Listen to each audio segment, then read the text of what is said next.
Hello. तर ठीक आहे. तर मग आज आपण हे सेशन चालू करूया. गुड मॉर्निंग सगळ्यांना. मी पर्वणी रवींद्र पाटील. माझी उपजिल्हाधिकारी म्हणून निवड झालेली आहे. सध्या माझं प्रोबेशन सुरू आहे. तर हे सेशन मुख्यतः आता 11 ऑक्टोबरला जी राज्यसेवेची पूर्वपरीक्षा आहे त्याबद्दल आपण बोलतोय की आता परीक्षा जवळ आलेली आहे. त्यामुळे परीक्षेला जाता जाता काय करायला पाहिजे, कोणत्या गोष्टी आपण करायला पाहिजे, कोणत्या गोष्टी टाळायला पाहिजे, याबद्दल आपण या लेक्चरमध्ये बोलणार आहोत. सुरुवातीला मला जे इम्पॉर्टंट वाटतात गोष्टी की ज्या तुम्हाला उपयोगी पडू शकतात त्या मी तुम्हाला सांगणार आहे या सेशनच्या सुरुवातीला. आणि नंतर जे तुमचे मनातल्या काही शंका असतील, काही प्रश्न असतील, ते तुम्ही मला कॉमेंटमध्ये विचारू शकता. आपण त्यावर डिस्कशन करू एंडला. तर मग आता सुरू करूया. आता ही 11 ऑक्टोबरची परीक्षा आहे. ऑलरेडी ही परीक्षा होईल की नाही असा बऱ्याचशा मुलांमध्ये शंका होत्या. कारण आता कोविडचा आजार सुरू आहे आणि कोविडमुळे ऑलरेडी ही परीक्षा पोस्टपोन झालेली आहे. जी एप्रिलमध्ये होणार होती ती आता 11 ऑक्टोबरला होणार आहे. तर आणि या परीक्षेमुळे बऱ्याच मुलांना वेगवेगळ्या अडचणी आल्या आहेत. वेगवेगळ्या अडचणीला सामोरे जावे लागले. कोणाला पुण्यातून घरी जावं लागलं आहे किंवा काही सोय नव्हती आणि घरी तेवढा स्पेस मिळत नाही अभ्यासाला, त्यामुळे अभ्यास झाला नाही. काही मुलांना बुक्स अवेलेबल नव्हते. अशा बऱ्याचशा गोष्टी आल्या आहेत आणि मेन हा प्रॉब्लेम होता की एक्झाम होईल की नाही. मग या सगळ्या गोष्टी तुम्ही पार करून अभ्यास पूर्ण केलेला आहे. आता एक्झाम होणार आहे. तर एक गोष्ट मी सांगेल की एवढं लक्षात ठेवा की MPSCचा हा प्रवास आहे. या प्रवासामध्ये ह्या अडचणी येत राहणार.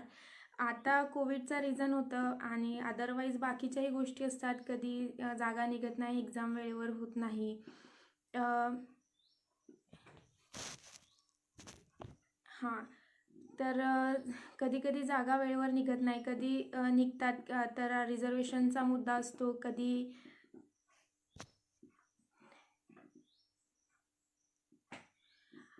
तर वेगवेगळे कारणं असू शकतात. कधी रिझल्ट पेंडिंग राहतो. त्यामुळे ह्या अडचणी किंवा हे प्रोसेसचा हा भागच आहे. याची तुम्ही मानसिक तयारी आधीच ठेवायला पाहिजे. ह्या सगळ्या गोष्टी दूर सारून तुमचा फोकस फक्त हा अभ्यास असायला पाहिजे. तर आता आपण या एक्झामला फक्त 4 दिवस राहिले. आजची तारीख 11 ऑक्टोबरला एक्झाम आहे, 7 तारीख आहे. तर या दिवसामध्ये आपण काय करायला पाहिजे. तर पहिली गोष्ट मी सांगेल की कोणाच्याही मनात जी पण काही भीती असेल ती भीती काढून टाका. कोणत्याही प्रकारची भीती असो. काही मुलांचा मे बी हा शेवटचा अटेम्प्ट असू शकतो. त्यामुळे त्यांच्या मनात असं असू शकतं की शेवटचा अटेम्प्ट आहे, मला पास व्हायला पाहिजे, नाही झालं तर हे राहिलं ते राहिलं, ही भीती असू शकते. किंवा कोणाचं असं असू शकते की लास्ट त्यांनी अटेम्प्ट दिलेला असतो आणि अनफॉर्च्युनेटली काही कारणामुळे ते क्रॅक करू शकले नाहीत. त्यामुळे त्याचा असर या अटेम्प्टवर त्यांचा पडतो की त्यांच्या मनात एक भीती राहते की याही अटेम्प्टला जर तसं झालं तर, मागचा अटेम्प्ट गेला आणि हाही तसं झाला तर, मग ही भीती असू शकते. किंवा पास झाले नाही तर आईवडील काय म्हणतील, बाकीचे लोक काय म्हणतील, फ्रेंड्स काय म्हणतील, वगैरे वगैरे बऱ्याच प्रकारच्या भीती मुलांच्या मनामध्ये असतात. तर मी हे सांगेल की ह्या भीतीमुळे तुमचा जो परफॉर्मन्स आहे, जेवढा तुम्ही अभ्यास केलेला आहे, जे तुम्ही एक्झाममध्ये परफॉर्म करणार आहे, हा परफॉर्मन्सवर अफेक्ट होतो या सगळ्या गोष्टीचा. तर परफॉर्मन्स तुमचा कमी होतो. ही भीती मनातून काढून टाका. जर तुमच्या डोक्यामध्ये, ब्रेनमध्ये जर हे सतत बॅकग्राऊंडमध्ये हे चालत असेल की सतत हे निगेटिव्ह वाईब्स असतात, तर यामुळे तुम्ही आहे तेवढं नाही देऊ शकणार. मी कॉमेंट्स जे पण आहे ते नंतर सेशन झाल्यावर आन्सर करेल. आता आधी आपण बोलूयात. तर या भीतीमुळे तुमचा सपोज जेवढा पण अभ्यास असेल, प्रत्येक MPSC टॉपर असो कोणी असो, 100% अभ्यास कुणाचाही झालेला नसतो. जेवढा पण तुमचा अभ्यास असेल किंवा 60% तुम्ही वाचलं असेल, ते 60% तुम्हाला एक्झाममध्ये उतरवून यायचं आहे. तर हे तुमचं फोकस असलं पाहिजे. जर हे करण्यासाठी जर तुम्ही हे सगळ्या बॅकग्राऊंडमध्ये तुमची भीती असेल किंवा आणखी कोणती गोष्ट असेल, हा काय म्हणेल, तो काय म्हणेल, हा जर तुम्ही विचार करत बसला तर मग तुम्ही एक्झाममध्ये तेवढा परफॉर्मन्स नाही करू शकणार, तेवढं उतरवूनच येऊ नाही शकणार. त्यामुळे तुम्ही तुमचं स्वतःचं यामुळे नुकसान करून घेताय. दुसरी गोष्ट मी हे सांगेल की या दिवसांमध्ये काय फक्त रिव्हिजन तुम्ही करायला पाहिजे. नवीन कुठलंही बुक वाचायचं नाही, कोणताही नवीन टॉपिक वाचायचा नाही. एवढ्या दिवस तुम्ही ज्या गोष्टी आतापर्यंत वाचत आल्या आहे त्याचे जे की पॉईंट्स असतात की एकदम स्टॅटिक डेटा असतो तो तुम्ही या या आत्ताच्या पॉईंटमध्ये तो रिवाईज करणं महत्त्वाचं आहे. त्यामुळे फक्त रिव्हिजन चालू ठेवा. कोणत्याही मित्राने कोणतंही बुक सजेस्ट केलं तरी ते वाचू नका आणि हा विचार अजिबात करू नका की माझा अभ्यास एवढा झाला, पूर्ण झाला की नाही झाला, पास होईल एवढा अभ्यास झाला आहे की नाही झाला, किंवा माझा हा पोर्शन सुटला आहे रिव्हिजनचा किंवा मी तो वाचलाच नाही. असं मनामध्ये बऱ्याच प्रकारच्या शंका येतात. त्यामुळे मुलांचं होतं की ते मित्रांना कॉल लावतात, अरे माझा हा टॉपिक राहिला आहे, एन्व्हायरमेंट मी वाचलंच नाही. मग त्यांची अशी अपेक्षा असते की मित्रांनी म्हणावं, अरे हो मी पण सोडला, मी पण नाही वाचला तो टॉपिक. मग त्यांना छान वाटतं, बरं वाटतं थोडं आपल्यासोबत कोणीतरी आहे. पण मित्रांनी जर म्हटलं, अरे मी वाचला आहे, तो तर खूप इम्पॉर्टंट टॉपिक आहे, इझी इझी क्वेश्चन येतात, तू पण वाचून टाक. मग तुमचं जे असतं ना, आज जे तुम्ही केलं आहे ते तुम्ही सगळं बाजूला सारणार आणि आधी त्या टॉपिकवर तुम्ही फोकस करणार आणि तोच अतिशय महत्त्वाचा टॉपिक असल्यासारखा तुम्ही फक्त त्या टॉपिकवर फोकस करणार. आणि एक्झाममध्ये पण चुकून एन्व्हायरमेंटचा किंवा एक कोणत्याही टॉपिकचा जो तुम्ही वाचला नाही त्याचा एखादा क्वेश्चन आला की तुम्ही एकदम भांबावून जाणार की आपण वाचला नाही, हा वाचायला पाहिजे होता, आणि तुमचा तो पेपरचा परफॉर्मन्स पण खराब होतो. त्यामुळे या ज्या 4 दिवस आहे, 4 दिवसमध्ये कोणाच्याच कॉन्टॅक्टमध्ये राहू नका. कोणाचा किती अभ्यास झाला आहे, कोण किती अभ्यास करतंय हे ॲनालिसिस करू नका आत्ता. आणि कोणत्याही मित्राला फोन लावून विचारू नका, हा झालाय का, तो झालाय का, तो झालाय का, किंवा कोणी खूप अभ्यास करते, शेवटी जसे जसे एक्झाम येते तसे तसे मुलं अभ्यास करताना दिसत आहेत तर त्यांना बघून डिमोटिवेट होऊ नका. तुम्ही आयसोलेट राहण्याचा प्रयत्न करा. आणि जेवढं अभ्यास करताना काही आपण पॉईंट्स काढलेले असतात की हे पॉईंट्स आपल्याला शेवटच्या वीकमध्ये रिवाईज करायचे, तर तेवढे पॉईंट तुम्ही एकेका सब्जेक्टचे कवर करा की एवढं झालं, एवढं झालं, एवढं झालं, हे सगळं रिवाईज करा. आणि एक सांगेल की एकदम बिंदास्त एक्झाम द्या. तुमचा अभ्यास कितीही हो, एक्झामला एकदम बिंदास्त जा. जेवढं फक्त लक्षात एवढं ठेवायचं की जेवढं तुम्ही अभ्यास केला आहे तेवढं तुम्हाला एक्झाममध्ये परफॉर्म करून यायचं आहे. हा एकच फोकस तुमचा असायला पाहिजे. तुमचा अभ्यास जेवढा झाला त्यापेक्षा तुम्ही डबल तर एक क्वेश्चन सॉल्व करून येऊ शकत नाही. फक्त एवढं लक्षात ठेवायचं, जेवढा अभ्यास झाला तो कोणत्याही गोष्टीने परफॉर्मन्स तुमचा खराब नको व्हायला एक्झामच्या दिवशी. त्यामुळे हे शेवटचे दिवस स्वतःची मानसिक तयारी करण्यासाठी खूप इम्पॉर्टंट असतात. आणि नंतर या 4 दिवसामध्ये जी एसचा पेपर आणि सीसॅटचा पेपर. जी एसच्या पेपरमध्ये जे असते polity, economics, history, geography, environment आणि करंटमध्ये मी असं म्हणेल की एप्रिलच्या आधीचंच करंट वाचलेलं बेटर होईल, कारण एक्झाम पोस्टपोन झाली, ती एप्रिलमध्ये होणार होती. आणि पॉलिटीमध्ये जे असतं घटना दुरुस्ती किंवा लक्ष्मीकांतचे काही चार्ट असतात ते बघून जायचे. आणि जॉग्रफीचे नद्या कुठे, डॅम कुठे, असे जे स्टॅटिस्टिकल डेटाचे क्वेश्चन असतात ते धावती रिव्हिजन त्याची घ्यायची, ते बघून जायचे. आणि हिस्ट्रीचा जे तुम्ही पॉईंट्स काढले असेल तेवढेच वाचायचे, पूर्ण वाचत बसायचं नाही, कारण तो सब्जेक्ट खूप मोठा आहे आणि तेवढं त्यावर प्रश्न विचारत नाही. सायन्सचे जेवढं तुम्ही रिव्हिजनसाठी पोर्शन काढलं आहे किंवा बुकमध्ये हायलाईट करून ठेवलं आहे तेवढं वाचा.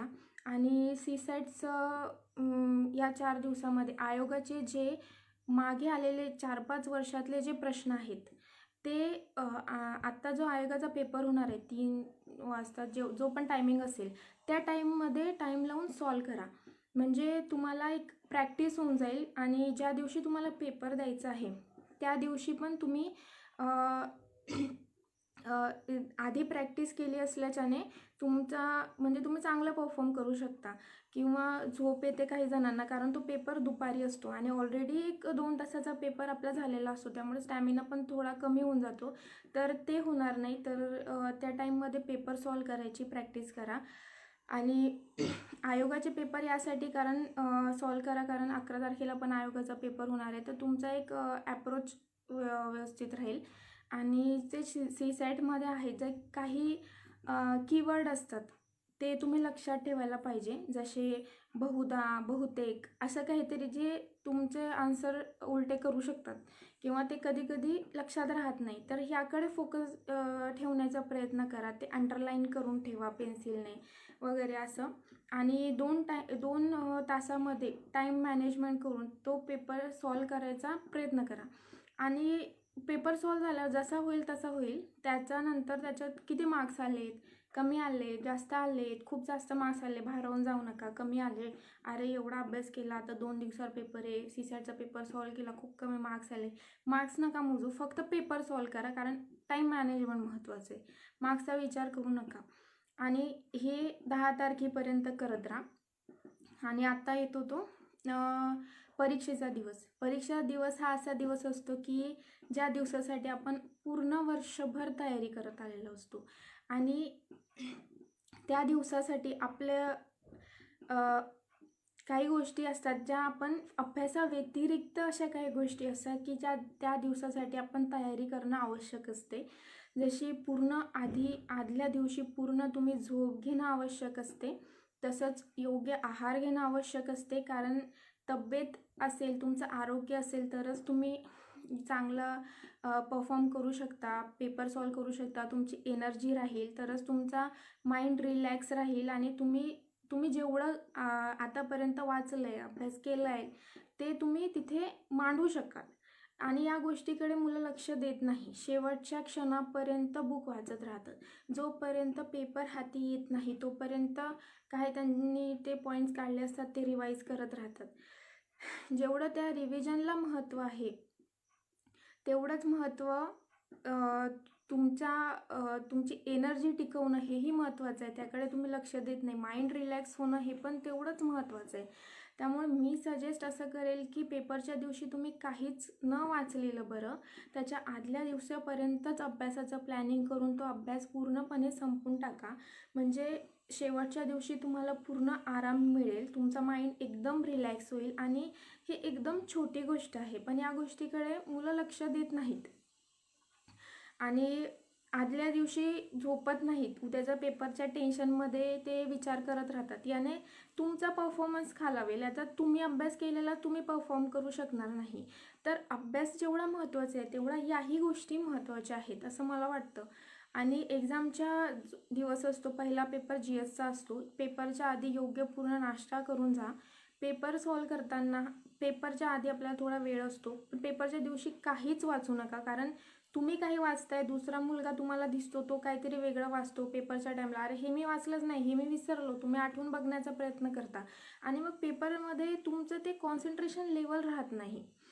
तर पेपर सॉल्व्ह करताना परीक्षेचा दिवस हा तुमच्या परीक्षेच्या तयारीमधला सगळ्यात महत्त्वाचा टप्पा आहे.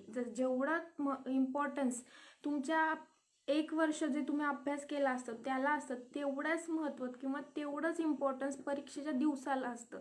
आणि ज्या दिवसाचा बहुतेक मुलं विचार करत नाही. आपण अभ्यास करण्यासाठी पूर्ण वेळ दिलेला असतो 1 वर्ष, तर पेपर देण्यासाठी 1 दिवसाची प्लॅनिंग तुम्ही प्रत्येकाने करायला पाहिजे असं मला वाटतं. पहिला GSचा पेपर असतो. GSचा पेपरला भरपूर वेळ असतो आपल्याला आणि त्यामुळे सिली मिस्टेक टाळायच्या. प्रत्येक प्रश्न व्यवस्थित वाचायचा. कधी कधी आयोग विचारतं योग्य आहे का, हे सिंपल आहे. अयोग्य कुठलं, अयोग्य नाही असं काहीतरी वेगळं विचारताना घाईघाईत आपण त्याला अयोग्य टिक करून येतो, अयोग्य नाही. मग ही गोष्ट बहुतेक ते बोल्ड लेटरमध्ये दिलेली असते, पण तरी एकदा तुम्ही पेन्सिलने त्याला हायलाईट करून ठेवा. म्हणजे क्वेश्चन सॉल्व्ह करताना चुका होणार नाहीत ह्या. आणि जे क्वेश्चन तुम्हाला अवघड वाटतात, एकदम स्टार्टिंगला एखादा क्वेश्चन खूप अवघड आला आहे त्याला स्किप करायचं, पुढच्या क्वेश्चनवर जायचं. तो क्वेश्चन सॉल्वच करायला पाहिजे असं नाही. कदाचित त्याचा आन्सर तुम्हाला नंतर कधीतरी आठवेल, त्याला टिक करून पुढे चाललं जायचं. जे इझी आहे ते आधी सॉल्व्ह करून घ्यायचे. आणि नंतर GSच्या पेपरमध्ये सिली मिस्टेक टाळण्याला खूप जास्त आपल्याला टाईम मिळतो, कारण वेळ भरपूर असतो. आणि GSच्या पेपर नंतर CSATच्या पेपरला मध्ये जो वेळ असतो, तर मी सजेस्ट करेल की त्यामध्ये काहीच वाचायचं नाही. जे मॅथ्सचे ट्रिक्स असेल, फॉर्म्युले असतील किंवा काय असेल ते आदल्या दिवशी सगळे बघून जायचे. या मधल्या पिरियडमध्ये जेवढं तुम्ही शांत ठेवलं, माइंड एकदम शांत ठेवा. आणि सीसॅटच्या पेपरला कॉन्सन्ट्रेशन खूप लागतं, एनर्जी खूप लागते, कारण 2 तासाचा वेळ असतो आणि भरपूर म्हणजे टाईम तो पुरत नाही आणि खूप कॉन्सन्ट्रेशन लेवलने त्या 2 तासामध्ये तो पेपर कव्हर करायचा असतो. त्यामुळे एनर्जी खूप लागते आणि ती एनर्जी तुम्हाला तिथे देण्यासाठी ती ऑलरेडी तुम्ही स्टोअर करून ठेवणं महत्त्वाचं आहे. त्यामुळे मधल्या गॅपमध्ये तुम्ही प्रॉपर आराम करा, माइंडला एकदम रिलॅक्स ठेवा, कारण आधीच तुमचा माइंड 2 तास पेपर सॉल्व करून थकलेला असतो. आणि नंतर सीसॅटच्या पेपरमध्ये तुम्ही आधी डिसिजन मेकिंग सॉल्व करायचं, कारण त्याला निगेटिव्ह मार्किंग नाही आहे. आणि आता दोन्ही पेपरमध्ये निगेटिव्ह मार्किंग 1/3ची 1/4 झाली, त्यामुळे तुम्ही थोडी रिस्क घेऊ शकता. आणि तुमचा अटेम्प्ट किती असायला पाहिजे यावर पण मी नंतर सांगते तुम्हाला. तर सीसॅटच्या पेपरमध्ये आधी डिसिजन मेकिंग करायचं, त्याला निगेटिव्ह मार्किंग येत नाही. तर नंतर पॅसेज सॉल्व करायचे की क्वेश्चन सॉल्व करायचे मॅथ्सचे, हे तुम्ही प्रॅक्टिसने तुमची मेथड प्रत्येकाने ज्याची त्याची ठरवायची आणि त्या अकॉर्डिंग पेपर सॉल्व करायचा. पॅसेज जर सॉल्व करत असाल तर कदाचित पेपर हाती घेतल्या घेतल्या एकदम अवघड पॅसेज दिसेल. तर पॅसेज सिलेक्शन तुम्हाला यायला पाहिजे की इझी पॅसेज कोणते. पहिला जो परीक्षेचा तास असतो त्याच्यामध्ये पूर्ण इझी पॅसेज, इझी क्वेश्चन, सगळं इझी पोर्शन जो आहे तो तुमचा कवर झाला पाहिजे.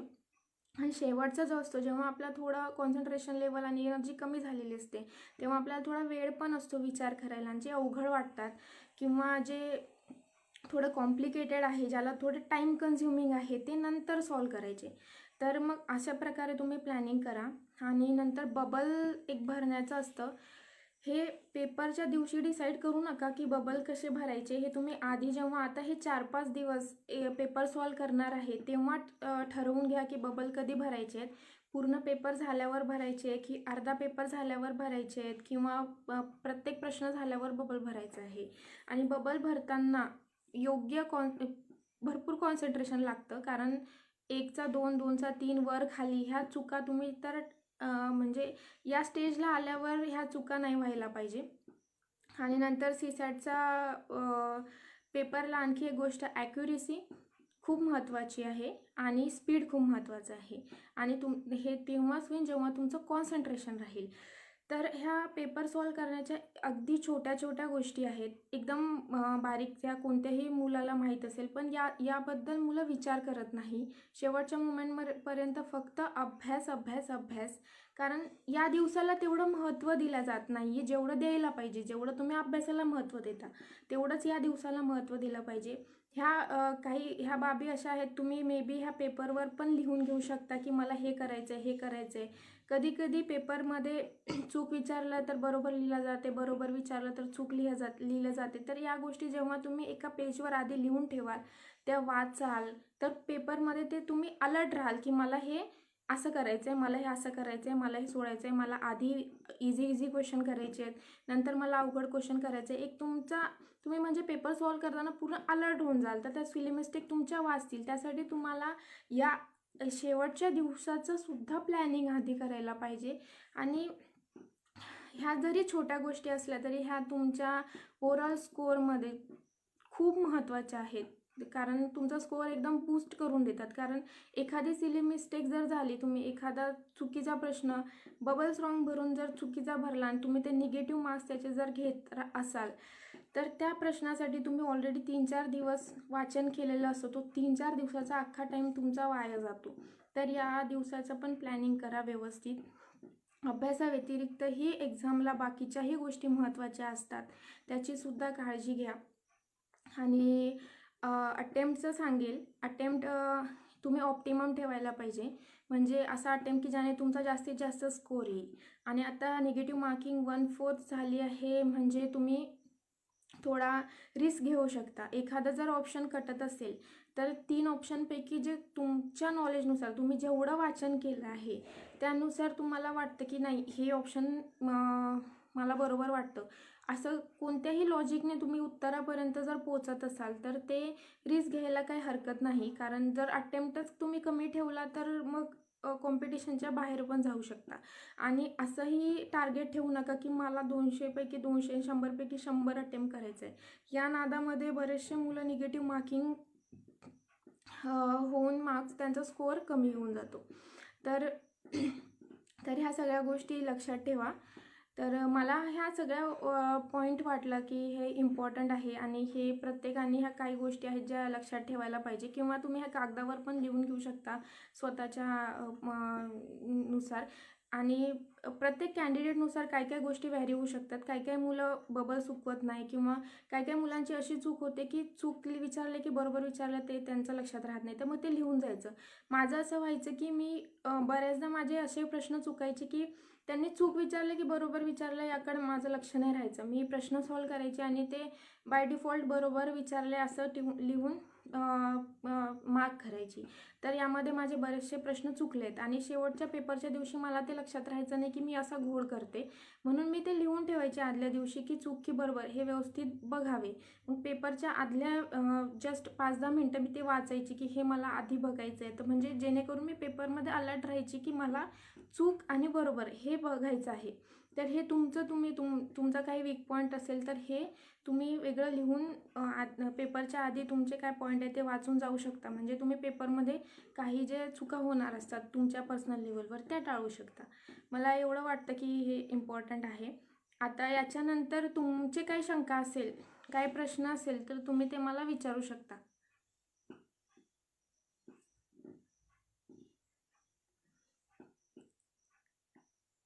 Thank you Mahesh sir.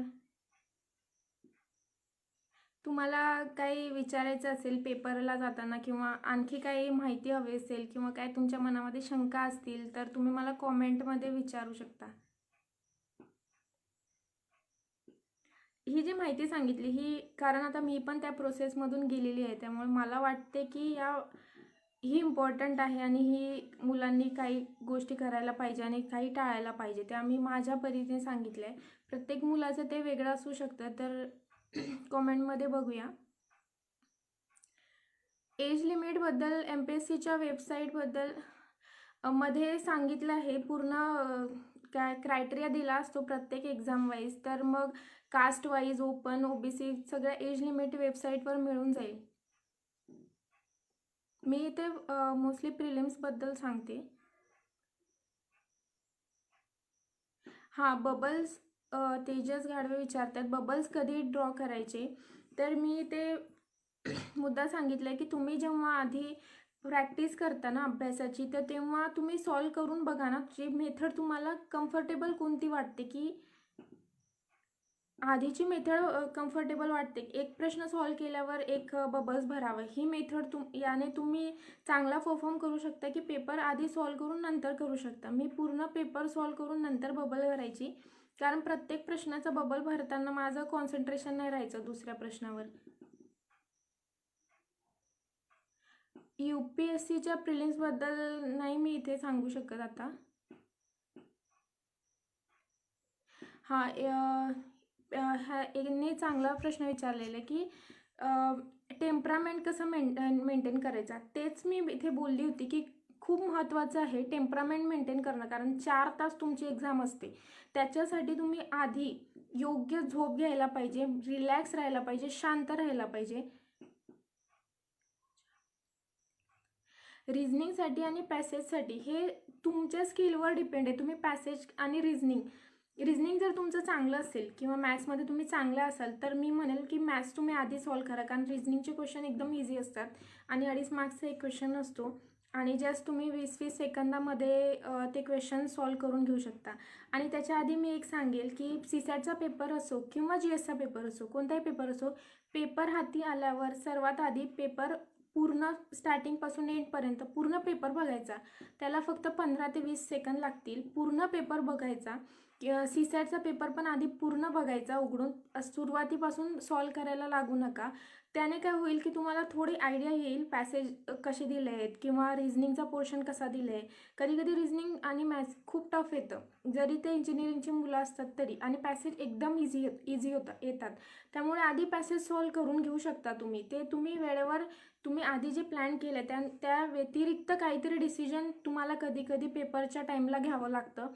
तर त्यासाठी आधी पहिले पूर्ण पेपर एकदा 15-20 सेकंद बघावा हे मी सांगेल.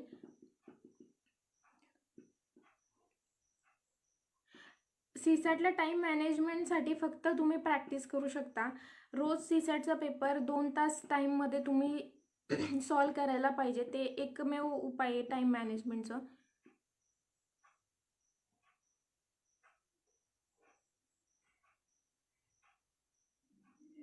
लॉकडाऊनमुळे अभ्यास झालेला नाही आहे. तर लॉकडाऊनमुळे मी ते स्टार्टिंगला बोलली आहे, बऱ्याच मुलांचा हा प्रॉब्लेम झाला आहे. कारण लॉकडाऊन हे सर्वांसाठीच होतं, त्यामुळे सगळे मुलं यामधून गेलेले आहेत. तर परीक्षेच्या आधी तुम्ही अभ्यास झाला नाही हा विचारच सोडून द्या. तुम्ही जेवढा झाला तेवढा तुम्ही परफॉर्म करा. जेवढाही तुमचा अभ्यास असेल तेवढा परफॉर्म करा. आणि क्वेश्चनचे आन्सर निवडताना जेवढा तुम्ही अभ्यास केला आहे त्या लॉजिकनुसार तुम्ही एलिमिनेशन मेथडने उत्तरापर्यंत पोहोचू शकता. ती बेस्ट मेथड आहे. एखादा प्रश्न तुम्हाला परफेक्ट आन्सर माहिती नसेल तर जो एक पर्याय असा असतो की जो कम्प्लीट रॉंग असतो, तो बाजूला काढायचा. मग 3 पर्यायापैकी असं तुम्ही एलिमिनेट करत गेला तर तुम्ही उत्तरापर्यंत पोहोचू शकता आणि तुमचं निगेटिव्ह मार्किंग टाळू शकता. वाटतील हां, आता तुम्ही विचारताय अक्षय, सीसॅटचा पेपर सोडवणं योग्य राहील का? तर पेपरच्या 2-3 दिवस आधीपर्यंत मी सांगितले आयोगाचे सीसॅटचे पेपर आयोगाचे एक्झामचा जो टायमिंग आहे त्या टायमिंगला लावून तुम्ही पेपर सॉल्व करणं योग्य असेल.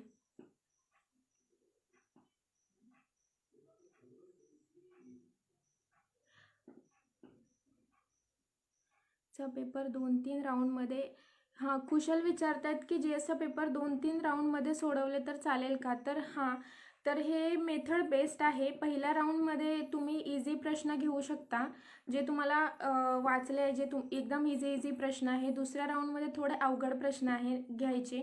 आणि तिसऱ्या राऊंडमध्ये जे प्रश्न खूप रिस्की वाटत आहेत तुम्हाला, किंवा हा अटेम्प्ट करायचा की नाही, किंवा खूप अवघड आहे, ते तुम्ही तिसऱ्या राऊंडमध्ये घेऊ शकता. हां, पहिले प्रश्न वाचावे की पॅसेज वाचावे विचारतायत महेश पाटील.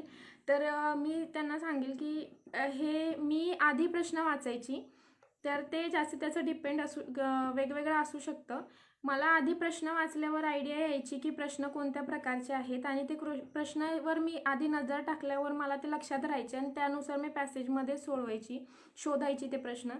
आणि पण काही पॅसेज असे असतात, जसे भाषेचा एक पॅसेज येतो मराठीमध्ये, तो त्यामध्ये प्रश्नावरून तुम्ही नाही जाऊ शकत. जे फॅक्च्युअल पॅसेज असतात ते तुम्ही जाऊ शकता, आणि जे वैचारिक पॅसेज असतात ते मध्ये आधी तुम्हाला पॅसेज वाचून तो समजून मग प्रश्नाकडे जावं लागतं. तर ते तुम्हाला पॅसेज बघून अंदाज येऊ शकतो. तर मी आधी प्रश्न वरूनच पॅसेजकडे जायची, त्यामुळे माझी मेथड ती होती. तुम्ही तुमची स्वतःची डेव्हलप करू शकता. किती पॅसेज सोडवायला पाहिजे ते विचारतायत, तर पूर्ण पॅसेज सोडवायला पाहिजे. जेवढा तुमचा अटेम्प्ट होईल तेवढा चांगला आहे. म्हणजे पॅसेज आणि सीसॅटचा पेपर हा 2 तासामध्ये तुमचा पूर्णच कव्हर व्हायला पाहिजे. तुम्ही एक जरी पॅसेज सोडला, त्याला 5 प्रश्न असतात आणि एक प्रश्न 2.5 मार्क्सचा असतो, त्यामुळे तुम्ही लॉसमध्ये राहाल. पॅसेज पूर्ण सोडवणं आवश्यक आहे. पॅसेज सोल्युशन, पॅसेजसाठी किती वेळ दिला पाहिजे? हां, तर पॅसेजसाठी 1 तास दिला पाहिजे असं मी म्हणेल. पण पॅसेज जर इझी असेल तर किंवा अवघड असेल तर 1 तास 15 मिनटं वगैरे लागू शकतात. असं फिक्स हा टाईम जो आहे हा रँडम आहे, असं फिक्स नाही. पेपरला व्हॅरी होऊ शकतं. पेपर कसा येतो त्यावर डिपेंड आहे.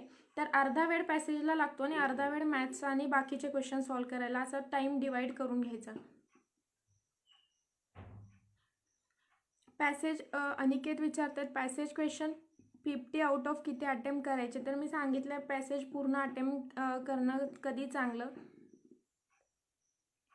सीसॅटचा मिनिमम अटेम्प्ट किती असावा? अटेम्प्ट किती असावा हे नाही, तुम्हाला जेवढं जास्त अटेम्प्ट करता येतील तेवढे करा. अटेम्प्ट करता येतील म्हणजे तुक्के मारत बसायचे नाहीत. म्हणजे जेवढे जास्त प्रश्न तुम्हाला योग्य तरीकेने सॉल्व करता येतील तेवढे प्रश्न सॉल्व करणं अपेक्षित असतं. अटेम्प्ट असं फिक्स करून जाऊ नका की मला सीसॅटमध्ये 80पैकी 78 अटेम्प्ट करायचं आहे, 80पैकी 80 अटेम्प्ट करायचं किंवा 70 अटेम्प्ट करायचं आहे. जेवढे जास्त तुम्हाला अटेम्प्ट करता येतील तेवढे अटेम्प्ट करा. एखाद्या प्रश्नाबद्दल तुम्हाला काहीच त्याचा सुगावा लागत नाही आहे, हा कुठून आला आहे, काय आलं आहे, प्रश्न पण ऑप्शन्स पण खूप विचित्र आहेत, तर अटेम्प्ट करण्याच्या नादामध्ये त्याही प्रश्नाला टिक करून जाता. ते असे प्रश्न असतात जे एकदम रिस्की असतात, ते सोडताही आले पाहिजे एक्झाममध्ये, जे कोणालाच येणार नाही किंवा तुम्ही ते वाचलं नसेल तर ते सोडणं कधी योग्य, कारण तुम्ही अदरवाईज निगेटिव्ह कडे जाऊ शकता, निगेटिव्ह मार्क्स घेऊ शकता.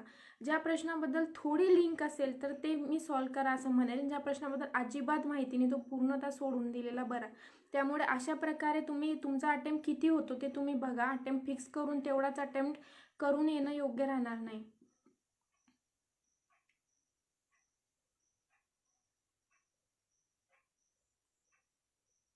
थँक्यू चारुशिला.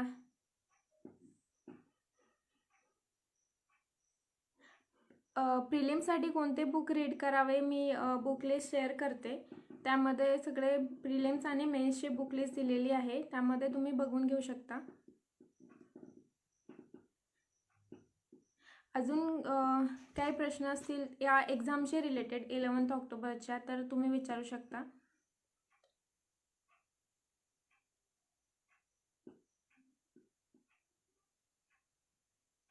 MPSC ऑडिओ आहे का? सॉरी मला कळालं नाही त्याचा अर्थ.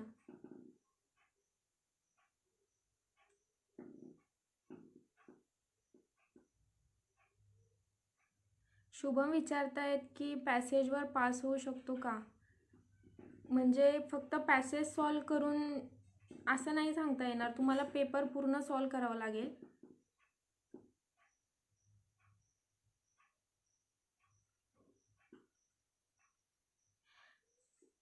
दोन ऑप्शनमध्ये कन्फ्युजन असल्यावर काय करावे? तर 2 ऑप्शन तुमचे कट आहेत आणि 2 उरत आहेत, तर 2 ऑप्शनमध्ये कन्फ्युजन होत असेल तर तुमचा जेवढा अभ्यास झाला आहे तेवढ्या लॉजिकने तुम्हाला वाटतं की हे जास्त जवळ आहे ते मारायचं.